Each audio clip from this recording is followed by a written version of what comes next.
Dia nolongin adiknya di KDRT sama suaminya. Udah di penjara. Di KDRT juga tersangka. Tersangka juga. Suaminya Masih bebas. Saya lagi hamil muda, dihukum lari bolak-balik garasi 100 kali. Leher saya, injak kaki saya nggak bisa bergerak. Dikunci dari dalam, gedubuk. Ada teriakan suara si Shirley ini, Ko Erin tolong, di dalam ada pembunuhan.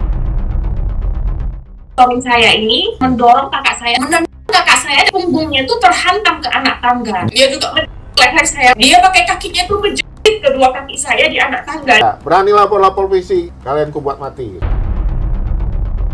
Saya kalau ngebayangin itu saya nggak kuat mas, beneran. Kakak saya langsung terjatuh, punggungnya pasti bengkak mas. Kuat sekali tendangannya.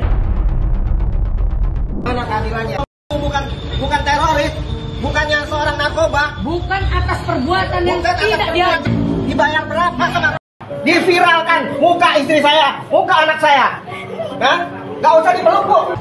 Nah.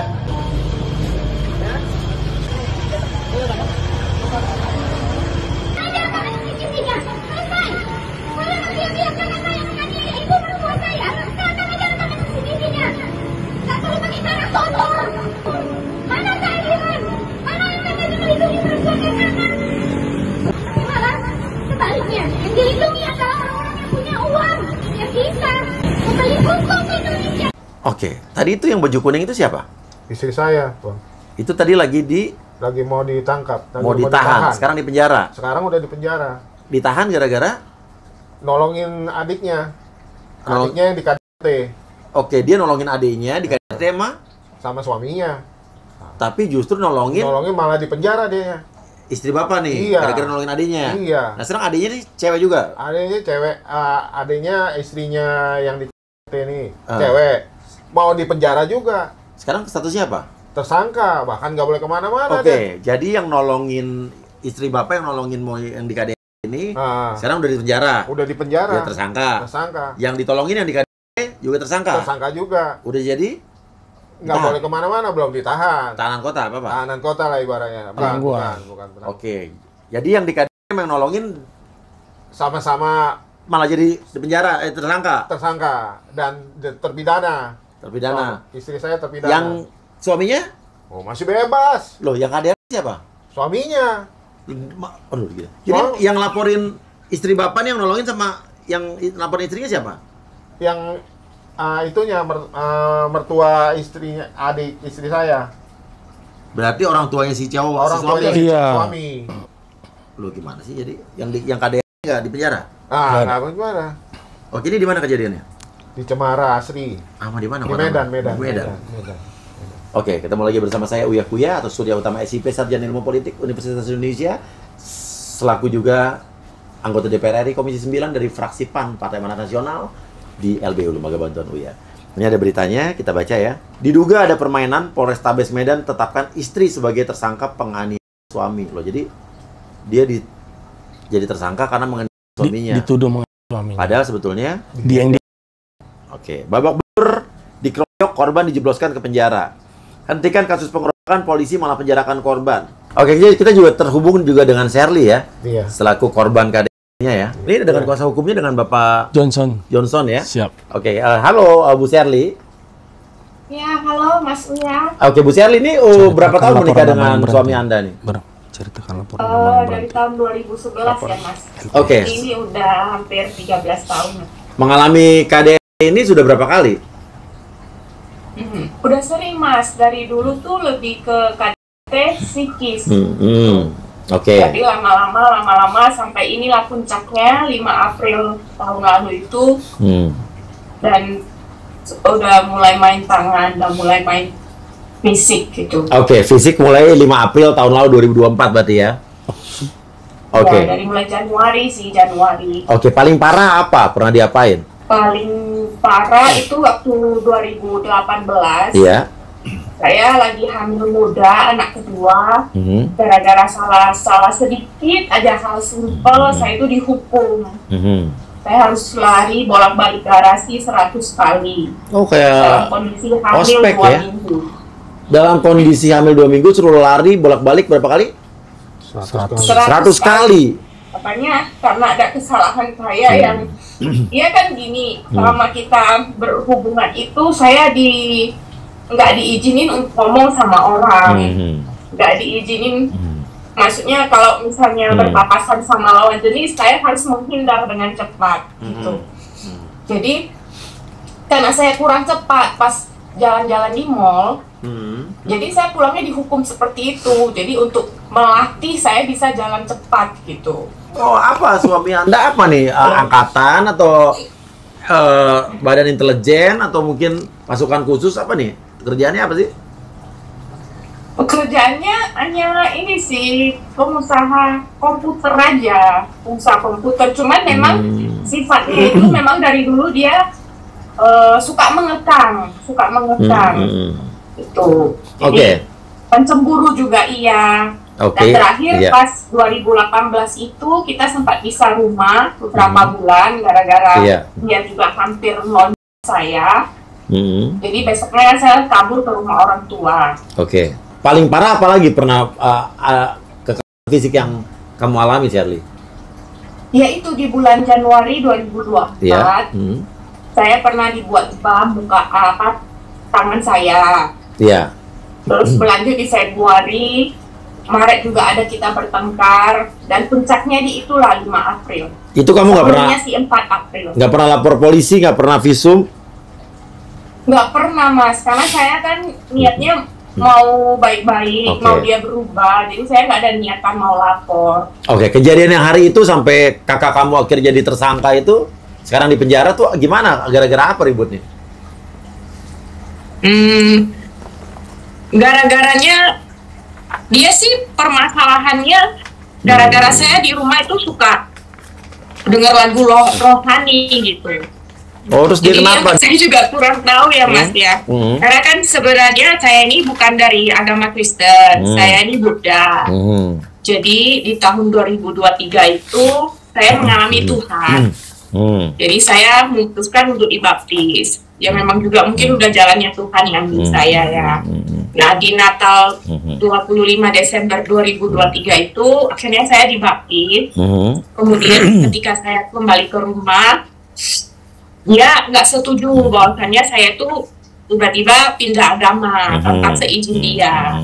Itu.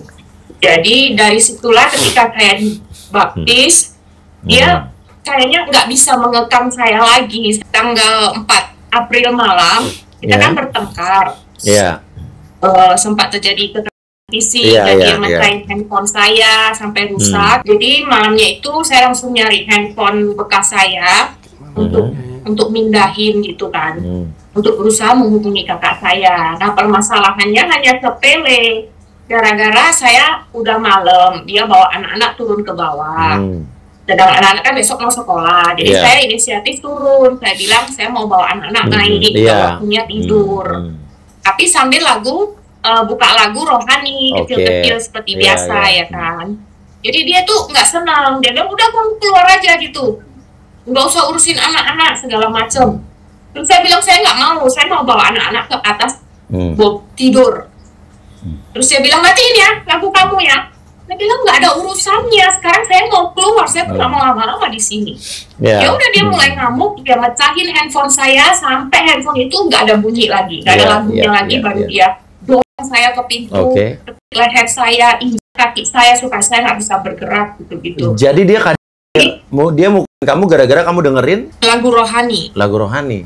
Dan intinya kamu mesti minta tolong kakak kamu dan besoknya kakak kamu datang gitu ya. Iya, paginya saya maksa sih sebenarnya kakak saya tuh nggak mau datang karena dia bilang dia nggak mau nyari masalah. Jadi dia katanya saya kirim Grab aja ya, soalnya kan handphone saya yang bisa internet kan udah dipercayain sama dia kan. Handphone yang saya hubungin itu nggak bisa internetan. Ko Erwin yang pada saat itu mengantar istri Ko Erwin ke situ ya? Iya betul. Singkat cerita, tiba-tiba ada teriakan suara, si Shirley ini berteriak, Ko Erwin tolong gitulah. Ya dari dalam pikir ada apa nih? Kok teriak-teriak seperti itu? Sedangkan berulang kali aku nggak dengar suara istriku teriak minta tolong. Loh, aku curiga nih, ada apa nih kan gitu kan? Aku gedor-gedor pintu karena kan dikunci. Aku gedor-gedor pintunya, itu kan sliding. Ya, jadi pintu itu dikunci, aku gedor-gedor. Sir, buka. Dia bilang gitu. Berulang kali lah. Tapi dari dalam cuman, kok Erwin tolong, sampai nadanya itu seperti udah apa ya, udah kehilangan tenaga lah suaranya itu ya, udah makin melemah. Ya aku makin panik. Aku cuman berpikir ini mau kutabrak pakai mobil, supaya dia buka pintunya. Ya. Tapi begitu saya balik, saya melihat ada orang datang udah, ada paman. Saya nggak tahu itu pamannya, tapi terakhir saya tahu itu paman yang datang. Kemudian ada kawannya si pun datang ke situ. Si R. Kawannya si R. Suaminya nih ya. Suaminya si Shirley. Ya, udah datang sampai situ, udah. Saya dobrak lagi. Saya lihat ada setut apa istilahnya MCB PLN. Kupikir kalau gelap, tiba-tiba gelap, pasti kan orang berhenti. Keluar, ya kan? Matikan. Udah aku matikan, si orang yang datang, yang terakhir yang ku tahu pamannya ini datang, dia bilang, kenapa? Di dalam ada pembunuhan. Saya bilang begitu. Kenapa? Karena saya berpikiran istri saya kenapa nggak ada teriak. Kenapa? Tadi ada teriak minta tolong. Betul. Jadi nggak tahu kenapa saya bilang begitu. Sebentar. Aku telepon orang dalam katanya. Aku telepon yang di dalam. Ditelepon lah si R.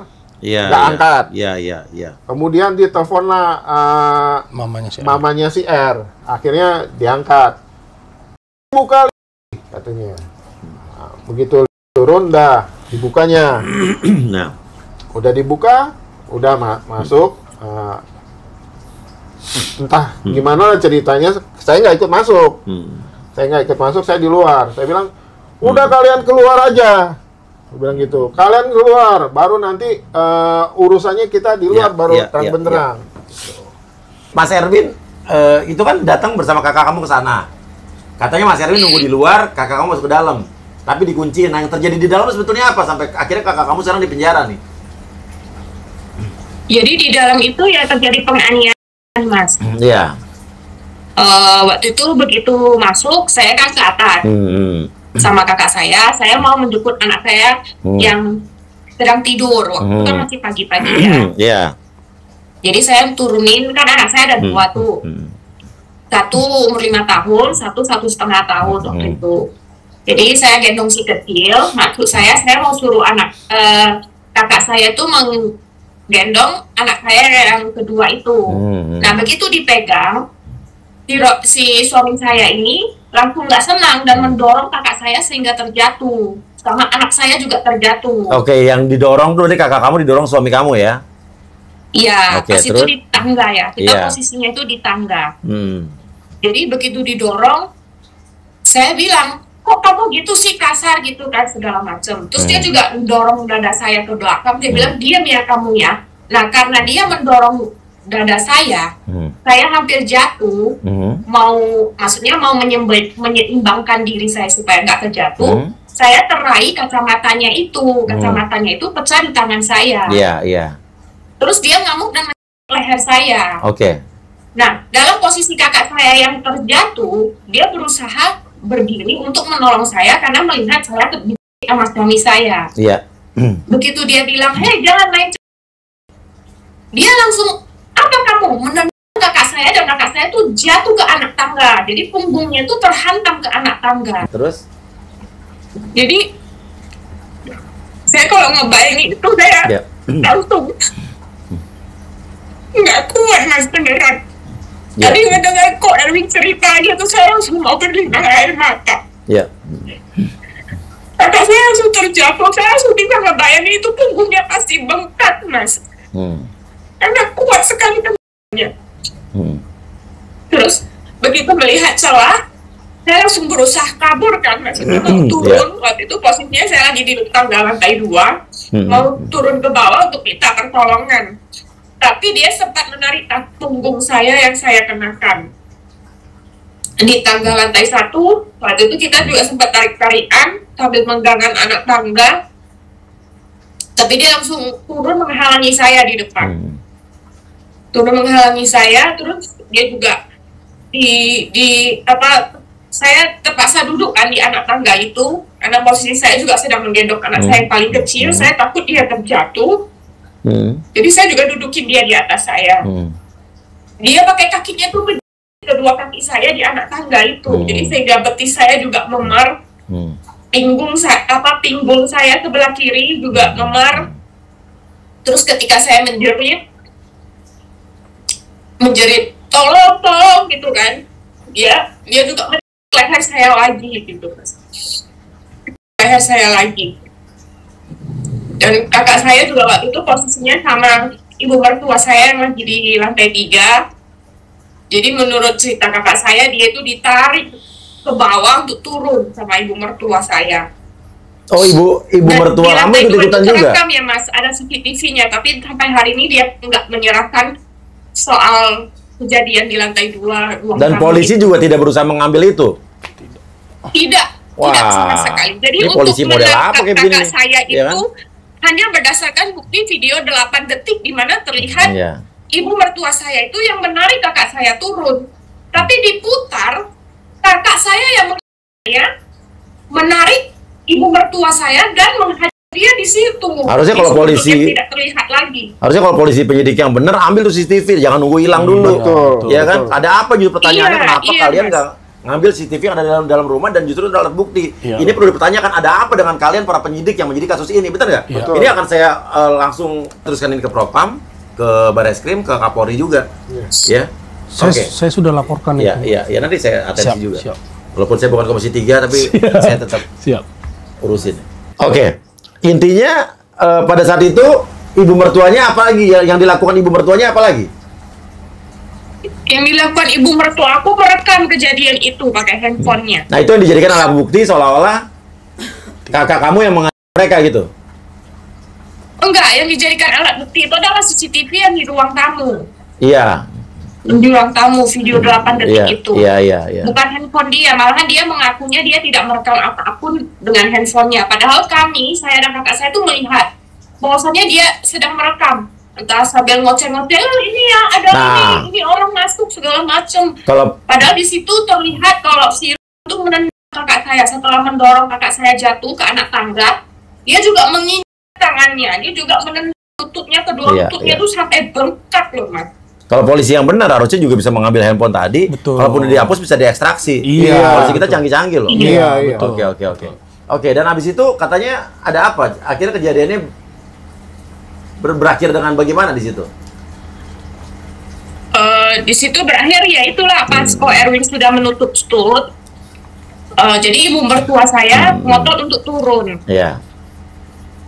Ngotot untuk turun karena waktu itu ada anak saya duduk di anak tangga kan. Jadi dia kata kakak saya, oke, saya geser si dulu untuk biar ibu bisa lewat. Begitu mau digeser, malah si ibu mertua saya ini mau berusaha menjorokin kakak saya supaya dia jatuh dari tangga, Mas. Jadi kakak saya itu sampai langsung refleks balik ke belakang bilang, kok dorong saya kalau saya jatuh loh. Umur berapa nih ibu mertua kamu nih? Cucunya loh. Gimana Mas? Umur berapa ibu mertua kamu? Ibu mertuaku umurnya 50-an ya kayaknya. Belum sampai 60 lah. Udah seumur segitu ya padahal ya.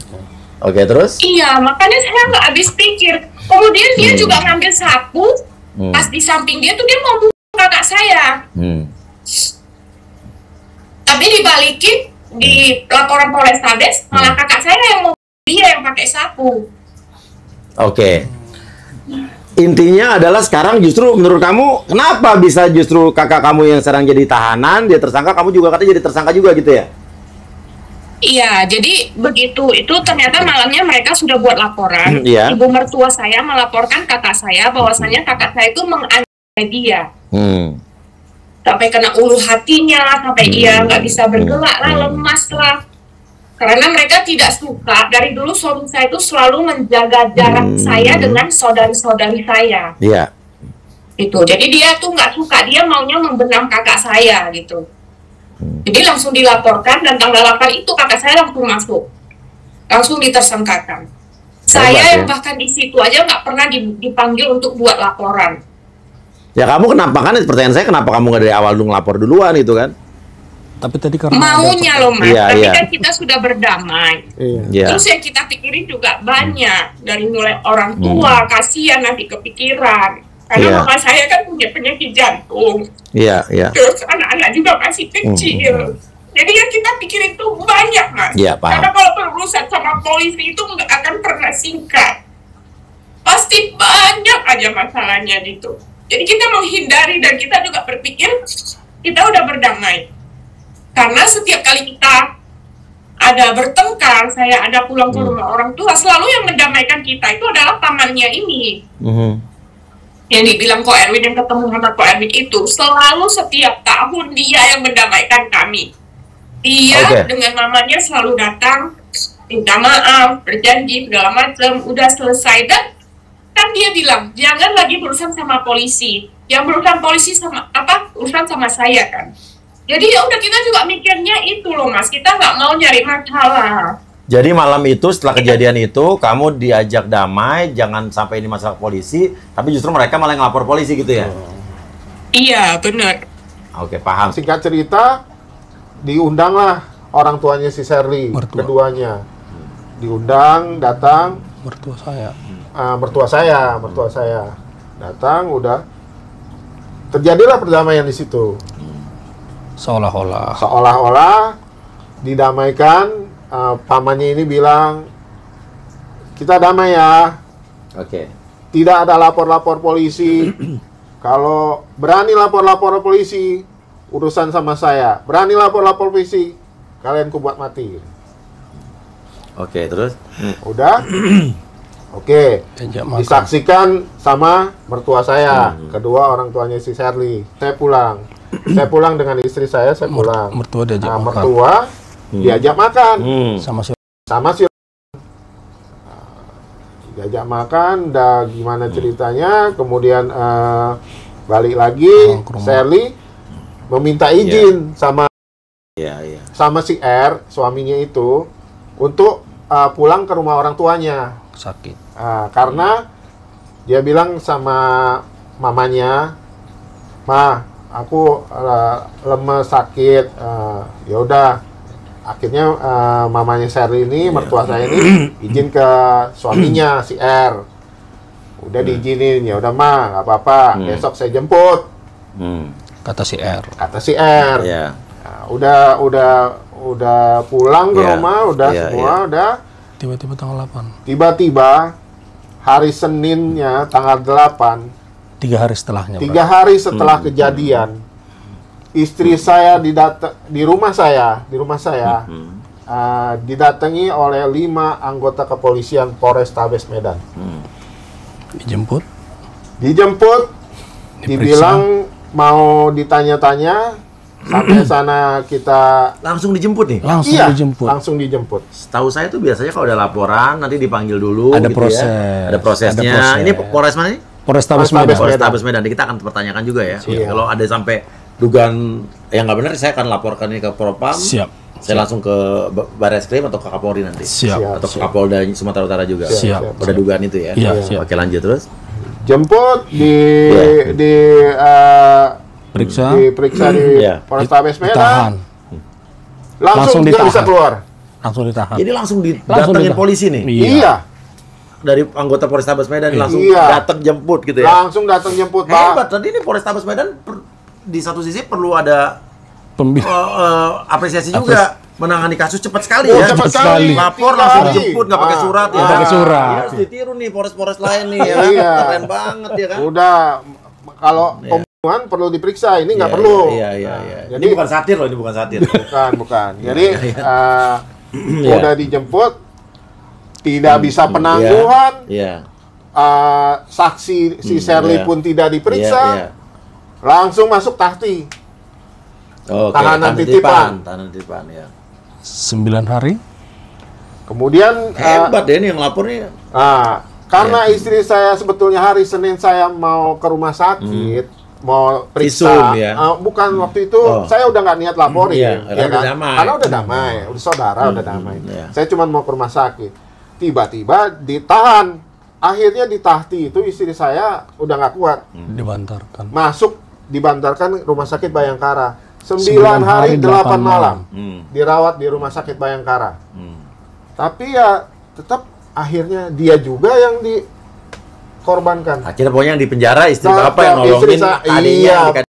Sudah dibantar di rumah Oke. sakit, sudah lebam-lebam, Ada tapi visum. tetap Terus sekarang istri juga jadi tersangka juga. sekarang tersangka istrinya Tersangka, si oke. R. Oh, istri. Saya mau tanya sebagai kamu istrinya ya, udah bertahun-tahun nikah sama dia tahu kan. Iya. Kira-kira kalau emang cerita kamu bener nih ya, bukan saya tidak percaya sama kamu, tapi kan saya harus fair ya. Terjadi kan sama kamu, terjadi kekerasan seperti itu, yang di rumah itu terjadi, kakak kamu dibegituin sama suami kamu, tapi sampai akhirnya kakak kamu yang di penjara, kamu yang jadi tersangka. Suami kamu itu siapa sih? Kayak boleh disebut nggak ya Mas ya? Apa saya nggak tahu, saya juga nggak ngerti maksudnya apa. Kan kalau saya kan berbicara dari kacamata saya nih ya. Itu loh, mereka tuh ada judi online Mas. Siapa mereka tuh siapa? Ya dia sama keluarganya, pamannya. Nah, kamu nih ngomong beneran Dan apa asal dia ada tuh suami asal? saya itu operatornya. Nggak, kamu ngomong asal beneran ada bukti apa enggak nih? Loh, saya kan istrinya Mas, dia kan cerita sama saya. Hah? Jadi setiap kali internetnya down, yang orang yang bersangkutan tuh selalu hubungin, kan tolong nih servernya turun. Langsung dia pindahin servernya. Dia juga cerita, ini judol. Gitu. Oh, dia cerita ke kamu nih. Ini omongan kamu bisa tanggung jawabkan dia nih. cerita ke Iya. saya. Oke, terus ini apa nih? dia Ini juga bilang kadang-kadang, bisnisnya di mana, di luar negeri apa di Indonesia nih? nah itu saya kurang tahu Mas, karena yang punya mungkin pamannya sama Iya. teman-temannya. Nah Hmm. dia itu operatornya, karena dia itu memang jago di bidang IT. Oh, saya kaget juga nih. Ini beneran ya? Ih beneran Mas, ini Oke. memang dari mulut suami saya sendiri yang ngomong sama saya. Oke, terus? Karena terakhir-terakhir itu saya juga udah dibatasi nggak boleh ke kantornya dia. Tapi setelah setelah kemarin-kemarin itu saya baru mengetahui mungkin kantornya itu juga udah sarang judol Mas. Di mana kantornya coba kasih ya? Karena usaha komputernya itu udah mulai down, udah mulai sepi. Oke. Kantornya nanti kasih saya datanya ya semuanya. Siap. Oke. Pernah digerebek tuh kantor. Pernah digerebek kartunya? Pernah digerebek. Gimana? Pernah digerebek gimana? Digrebeknya sih sebetulnya udah beberapa kali kalau menurut informasi, tapi selalu 86. Oke. Nah, Terus? jadi yang terakhir pun waktu kasus Yanti di penjara 1 bulan kemudian kalau nggak salah itu kantornya yang di Jalan Bambu, nah itu digrebek. Nah, tapi balik lagi 86. Tapi ada apa yang ditemukan pas digerebek itu? Iya, yang pasti itu ranahnya kepolisian lah ya, bukannya ranah kita. Yang gerebek? Kapolres Tabes. Oke. Oke, nanti coba ya kita telusuri ya. Iya. Oke. Dan terus terang saya kalau judul-judul ini juga ibaratnya ini harus diberantas ya. Iya. Ini masalah berbeda ya. Kalau memang berbeda, benar ini iya. harus Iya. polisi juga harus bertindak. Nanti kasih saya datanya gitu kan. Iya. Ini coba diselidiki gitu ya. Siap. Apalagi Mbak yang ingin disampaikan, Mbak? Iya. Itu aja sih ya. Soalnya kan begitu kakak saya masuk, besoknya saya langsung laporin dia. Laporin suami saya KDP. Nah 2 minggu kemudian dia juga melaporkan saya balik. Kalau Iya. saya juga meng-KDP dia. Oke, wah 1 minggu kemudian langsung naik sidik. hebat juga ya. Di Polrestabes. Kamu, kalau saya sih malu ya, laki-laki di KDR perempuan malu ya. Yang menangani unit PPA lagi. Yo. Berarti pria Di KDR sama istrinya yang menangani unit PPA ya di Ah, Polrestabes itu. bukan Cuma 2 perempuan minggu dan naik anak. sidik. Naik sidik. 2 minggu Luar doang. biasa ya. Ini 1 tahun baru Dan naik dia sidik. juga pakai Iya. Kalau bukti LPG bekas luka Iya, mas. iya. Hmm. Tapi kalau Shirley udah ngelaporin juga Udah. Udah. Udah. Saya udah 1 ngelaporin. tahun baru naik sidik. di Polrestabes Sampai juga. saat ini Bukan, di laporan. Polda. Di Polda, Enggak, oke. saya lapornya di Setelah- Polda. LP-nya kasih saya ya. Polda Iya. Oh pasti. Sekarang udah sampai gimana prosesnya? SP2AP-nya udah Jadi gimana? tersangka. Iya. Setelah jadi Udah tersangka. P19. P19 2 kali. Padahal sudah peringat. Oh, enggak P21. Dibalikin lagi. Dibalikin Dibalikin lagi. lagi. Ini yang laporan Sherly tentang suaminya ya? Iya. Iya. Padahal kan gini kan Mas. Iya. Kalau PKDRT ini kan lex spesialis. Artinya peraturan khusus ini mengenyampingkan peraturan umum. Oke, ini udah P19 2 kali. P19 2 Berarti nanti kali. akan dibalikin lagi ya? Sudah dibalikin. Sudah dibalikin. Dan bukan cuma dibalikin. Ini saya lihat ada permainan. Permainannya begini. Di satu sisi sedang memperapit terkait penetapan dia sebagai tersangka. Oke, sekarang berarti masih bisa balik lagi ke kejaksaan? Oh, masih bisa. Masih bisa? harusnya. Oke, di mana? Di Kajati, Kejari? Kejaksaan Tinggi. Kejaksaan Tinggi, Sumatera Utara. Kasih saya semua ininya. Pasti. Mas. Ya, oke. Saya bisa langsung Iya. saya telepon-telepon semua. Saya sudah Iya, peringatkan langsung sama jaksa. Iya, iya, Saya iya. sudah berhadapan tatap muka Ya, saya sama telepon dia. kejaksaan juga di sini. Oh, Tenang aja. siap. Iya, iya. Jadi saya bilang Iya, sama iya. jaksanya, jangan main-main. Iya. Ini perkara PKDRT, Iya. udah. Ini tidak perlu banyak alat bukti. Cukup satu alat bukti tambah satu saksi, itu naik perkara bisa. Tenang aja Pak, kalau di podcast Uya Kuya bedanya sama podcast lain. Siap. Saya tuh emang penonton saya nggak sebanyak yang lain, tapi kalau saya benar-benar ngurusin sampai urusan, bukan cuma cari viral, cari berita bisa lepas. Siap, Mas. Itu mungkin yang bedakan saya sama orang-orang lain, Pak. Itu yang buat kita Saya urusin. sampai ke Medan, sampai ke Jakarta ini. Oke, ya nanti kasih saya semua, di sini Siap. langsung. Dan satu Oke. lagi, Mas. Apa? Kan dilaporkan, kan kan dia nggak terima istrinya Iya. ditahan Iya. dengan kondisi dia Iya, sebagai iya. korban. Akhirnya Bang Eren melapor. Begitu melapor, diproses 8 bulan. 8 bulan kemudian dihentikan, Mas. SP 2 lit. Jadi penganiayaan yang dialaminya itu yang sampai dia bawa peluru itu mungkin dihantam sendiri atau dihantam hantu gitu. Nah, dia Oh, jadi laporinnya kemana? Di Polda. Polda. Nah, cuma memang begitu lapor di Polda, ditarik tuh laporan ke Polrestabes. Oh, dilimpahkan. Wah. Iya, iya. Kekuatan mereka tuh di Polrestabes. Oke, oke. Dihentikan di Polresta. tahap penyelidikan. Ya udah, nanti saya Iya. kasih saya semua data-data LP yang di Polrestabes, Siap. yang laporan pihak sana terhadap istri bapak dan istrinya, Siap. laporan yang di Polda dari Sherly ke dia, Siap. laporan bapak yang semua kirim ke saya lengkap ya. Siap, siap. Ya, Oke. udah kita siapkan gitu. Oke. Mas. Jadi karena dihentikan dalam tingkat penyelidikan, ya kita bisanya berupaya untuk apa namanya itu Menyurat. meminta kepada pimpinan untuk mengeluarkan kebijakan agar Iya. dibuka kembali. Dengan berbagai upaya kita kemarin, saya juga sampai ke Komisi 3 juga sebenarnya kemarin, tapi tidak ada yang menyambut kita, Iya, iya. hanya person Iya, kemarin. iya, Lalu kemudian saya bisa lewat bantuan seseorang, saya akhirnya bisa bertemu sama Kapolrestabes. Iya. Kapolrestabes Medan bilang, siap, kita akan buka. Iya. Cuma begitu dilihat dokumennya, Pak, minta izin kita, Bapak lapor apa? Surati dulu lah Kapolda. Nanti kalau Kapolda menyurati kita, memerintahkan kita untuk buka ini, kita buka langsung. Iya, iya. 1 bulan kemudian pindah. Kapolrestabesnya pindah. Pecah bintang memang. Sulawesi. Tapi surat saya Iya. yang sudah 2 kali ke Iya, iya. Polda memohon supaya dibukakan perkara ini secara terang benderang dan mohon untuk ditarik kembali ke Polda karena memang LP-nya di Polda nih kan. Belum juga, Mas. Oke, Kapolrestabes yang sekarang berapa lama sudah di situ? Baru Baru turun TR apa, Pak? 2 minggu. Oh, baru TR terakhir ya? Baru TR terakhir. Tapi udah serah terima jabatan ya? Iya, Oke, udah. nanti coba saya siap. coba cari. Terus Kapolda yang sekarang? Kapolda yang sekarang Kapolda Sumatera Utara tuh Pak Wisnu ya, Iya. Pak Wisnu. Iya, iya, iya.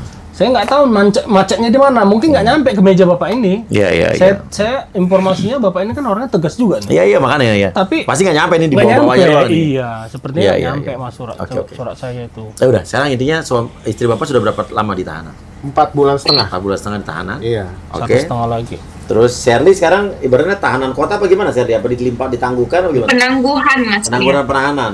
Oke, oleh? Iya, jadi Senin Kamis mesti wajib lapor. Oke, penangguhan penahanan oleh polisi apa kejaksaan jadi? Polisi. Polisi ya? Polisi. Oh, karena masih di Nanti polisi ya? Iya.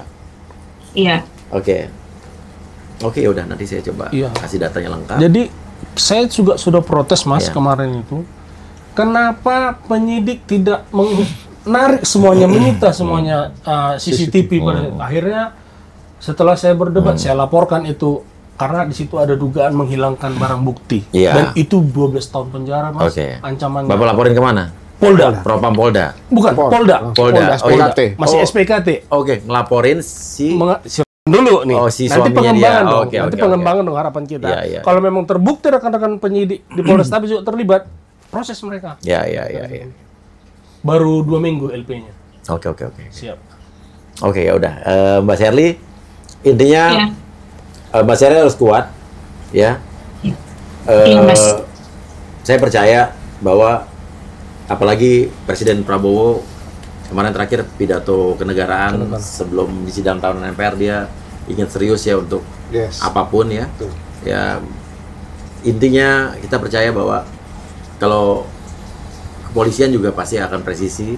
Kalau ada yang melenceng-melenceng pasti akan presisikan. Iya, presisikan. Kita percayakan bahwa negara kita ini ya bisa lah diandalkan, dipercaya. Amin. Ya. Iya, Mas. Oke. Iya. Dan kita percayakan sama polisi kalau ada yang itu oknum. Siap. Yes, betul. Siap. Nanti kita coba Iya. saya bantu semua, saya atensi semua. Siap, Mas. Ya nanti surat-suratnya kirim ke tim saya langsung teleponin. Selesai podcast saya telepon langsung ke kejaksaan, ke polisi semua nanti. Wow. Biar di ini ya. Iya, Oke. Mas. Mbak Sherly, terima kasih, Iya, Mbak. baik. Ya. Iya, terima Oke. kasih Mas Uya. Ya, terima kasih. Mas, Terima kasih, kasih. Mbak. Terima kasih banyak. waktunya. Terima kasih banyak, Ya. Tim. Oke, terima kasih. Dan kebaikannya. Ya. Wassalamualaikum Sukses buat warahmatullahi teman-teman semua di sini. wabarakatuh.